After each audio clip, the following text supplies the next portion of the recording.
Si tocas esta planta, las hormigas te atacan.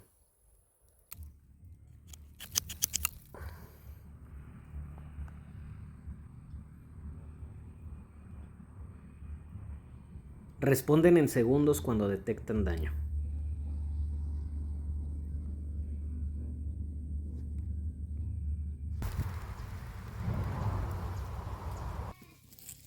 Así protegen su alimento.